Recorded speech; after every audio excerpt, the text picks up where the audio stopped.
Greetings and a warm welcome to yet another edition of the African Agenda News. I am Andile, Nayika. And now looking at your headlines today, Somalian pirates hijack a Sri Lankan oil tanker, Kenyan doctors put an end to a 100-day strike, while a former Egyptian president is soon to be released, and the elements of hip-hop heal communities. And finally, in your sports, the city of Durban loses the bid to host the Commonwealth Games. In our lead story, Somalian pirates have hijacked an oil tanker with 8 Sri Lankan crew members on board on Monday. This marks the first time they have successfully taken a commercial ship since 2012. According to a former British armed officer who now heads the Horn of Africa section of the Oceans Beyond Privacy NGO, the Aris 13 was carrying fuel from Djibouti to Mogadishu when it got hijacked. Steed, however, added that no demands had been made by the pirates. Somali pirates began staging attacks in 2005, seriously disrupting a major international shipping route. In 2012, the global attacks cost the global economy $5.7 billion to $6.1 billion US. At the peak of the piracy crisis by January 2011, 736 hostages and 32 boats had been held. This prompted interventions by the United Nations, the European Union and NATO. Many commercial shippers had since begun hiring private armed guards for their vessels.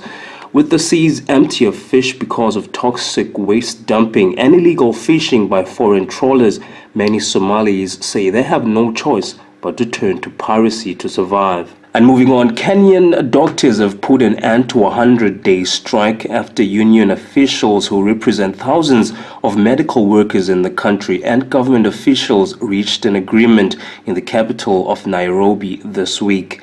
The doctors went on strike on the 5th of December last year, demanding 150 to 180% pay increase, better working conditions, and appointment of more doctors.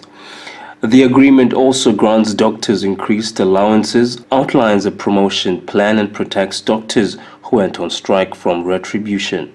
Previous attempts to stop the strike failed as doctors and government refused to compromise on their positions. Last week, the medical workers' unions refused a 50% pay rise offer by the government.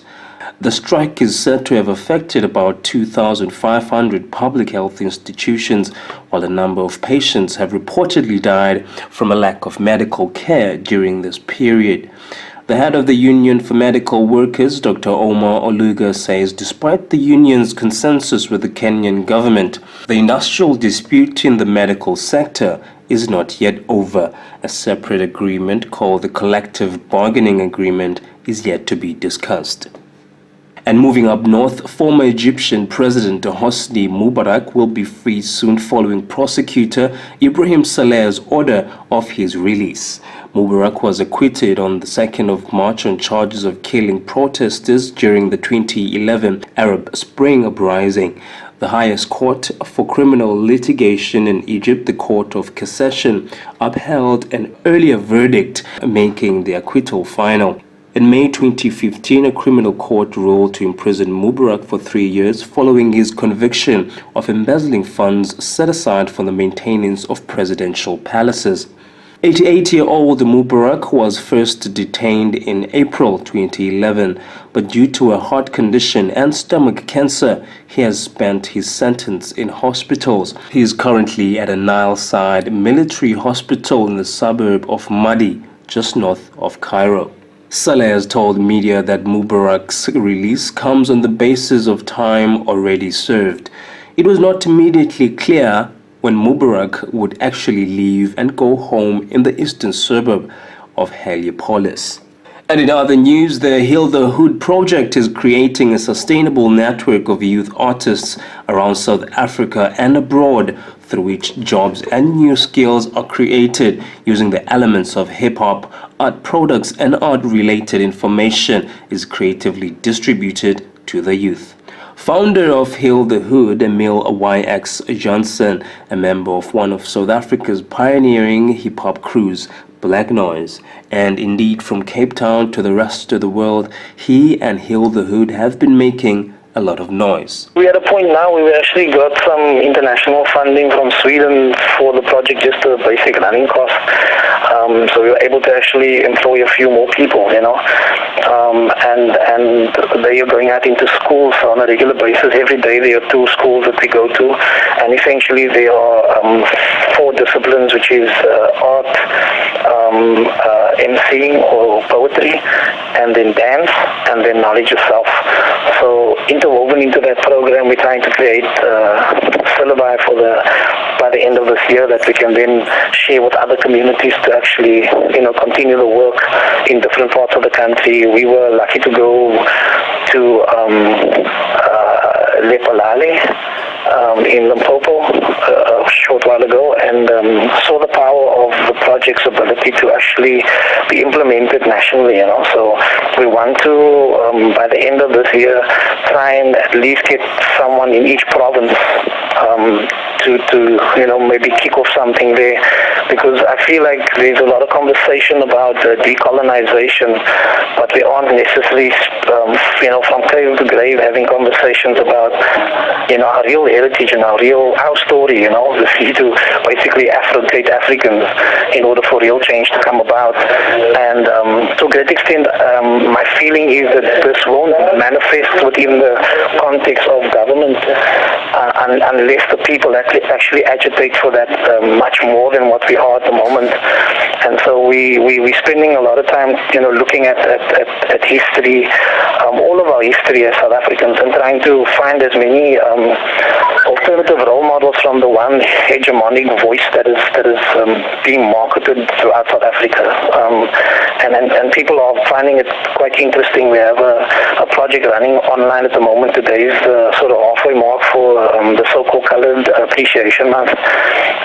That we, took a bit of convincing of ourselves to actually use the terminology, just because we feel there's a necessity for this community we're working to actually know more about themselves and to realize that the race is essentially an illusion if they look at the heritage that we come from.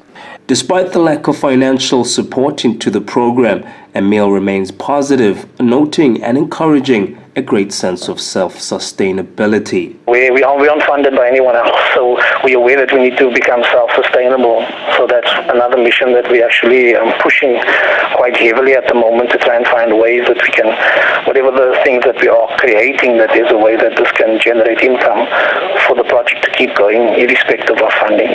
We choose to go to communities, and all of the programs are free at this point in time, and we want to try and keep it like that, because unfortunately we have witnessed through hip hop that people are only accessing information about hip hop who can afford to at this point, and learning new skills from classes because they can afford to attend those classes, and it's sort of a contradiction to like where hip hop comes from and its intention. And so that support base, we almost like, how do you put it? People use a lot of this terminology of what's the word? Previously disadvantaged community, or they come from a poverty background. But I think what we're trying to do is get people to move beyond the mentality of poverty, because if you're caught in that mentality of always getting handouts, then you'll never move to a new position of power, a position of understanding your economic worth, understanding your creative worth, which is actually more powerful than your economic worth. And the more we're doing this at the schools, the more we're realizing young people are starting to open their eyes to their ability to create something, and at the same time, realizing the godlike ability to actually, manifest whatever's in their mind. And that is an extremely powerful tool that moves away from the idea that I have nothing.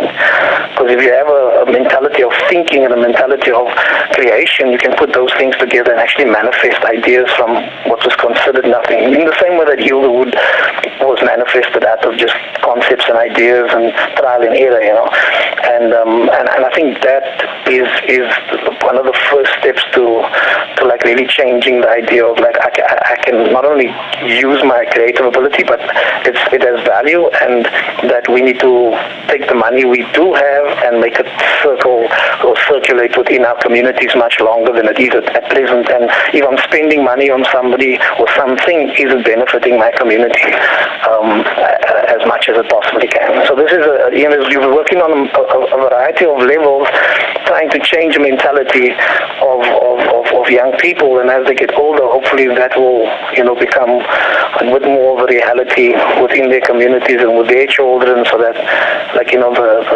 current state of mind that we're in as Africans of always looking for handouts will then definitely change from experience more than actually just talking about it. The program aims to change the minds of young people, making them aware of their greater environment and remain self-conscious as active members of a democratic society. Yeah, I mean, Youthwood's central focus at the moment is to, change minds, so supplying information to get young people to change how they think, and then because of that change in their mind, there will be a change of action.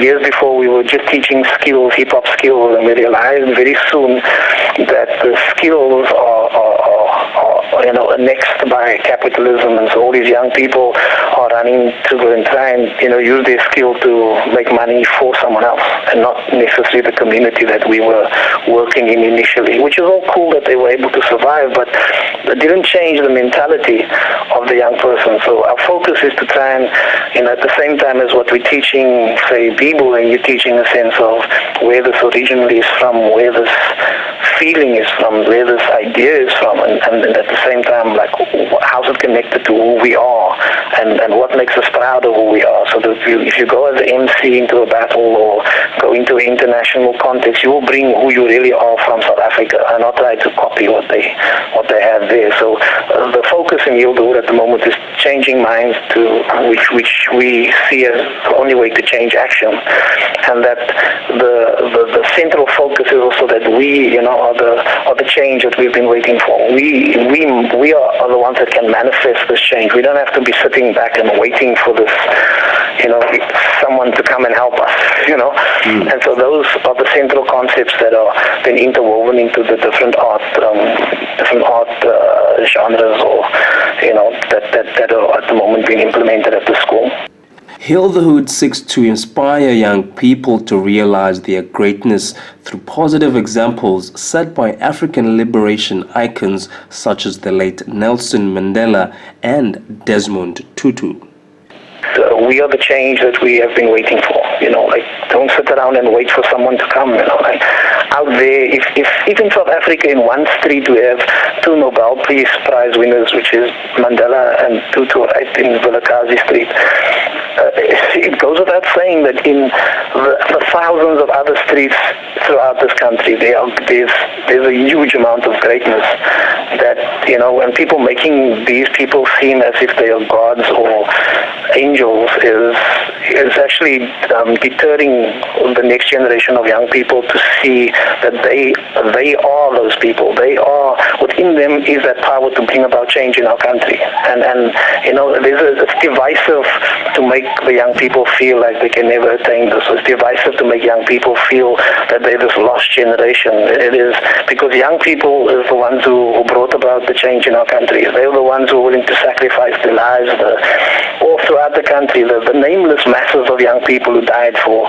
the liberation of our country. They were the ones, the people that we mention are the ones who stood upon the shoulders of those giants, and are heralded around the world. Mandela was quick to say that it's not him. He is just the face of like millions of Africans who have stepped forward to make that change real. So, what I'm putting out there is the challenge to our young people to take action, make real your words, because you are the ones that will bring about the change, no one else.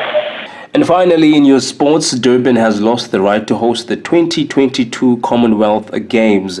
This comes after event organizers had missed various submission deadlines, with the Commonwealth Games Federation posing a doubt over the city's hosting of the Games. Durban was the only city to launch a formal bid to host the Games following Canadian city Edmonton's withdrawal. No replacement had yet been named. However, Liverpool has confirmed its interest in hosting the Games. The 2018 Commonwealth Games will be held on the Gold Coast in Australia. The South African government has regrettably noted the statement issued by the Commonwealth Games Federation on Monday, and it says while it disagrees with the contents of the statement, it welcomes the decision of the federation. However, the KwaZulu-Natal Sports Department tabled the matter in its executive meeting yesterday, and according to a head of the provincial ministry, Zama Sibisi, the statement on the matter will be addressed soon. There is no official statement as yet from the provincial government, because currently the Executive Council of the provincial government is in session. The matter will be tabled before the Executive Council, and then after the session today, there will be an official statement that will be released by the provincial department or government. Once the Executive Council is done with its activities for the day, remember today in terms of our provincial weekly calendar of activities is a day for the official sitting of the Executive Council, what you would call the provincial cabinet. So then after the provincial cabinet has actually applied its mind on the matter, an official statement on behalf of the provincial government will then be released by the office of the Premier on behalf of the provincial government. And to remind you of what made news today, we said Somalian pirates hijack a Sri Lankan oil tanker. Kenyan doctors put an end to a 100-day strike, while former Egyptian president is soon to be released. The elements of hip-hop heal communities. And finally, in news sports, the city of Durban loses the bid to host the Commonwealth Games. And on that note, we conclude this edition of Africa Agenda News. For more news and information in and around the continent, do join us next time on the African Agenda News, and follow us on Facebook as we do regular updates on the page African Agenda Agents. And from my side, Andile Nayika, thanks for listening and goodbye.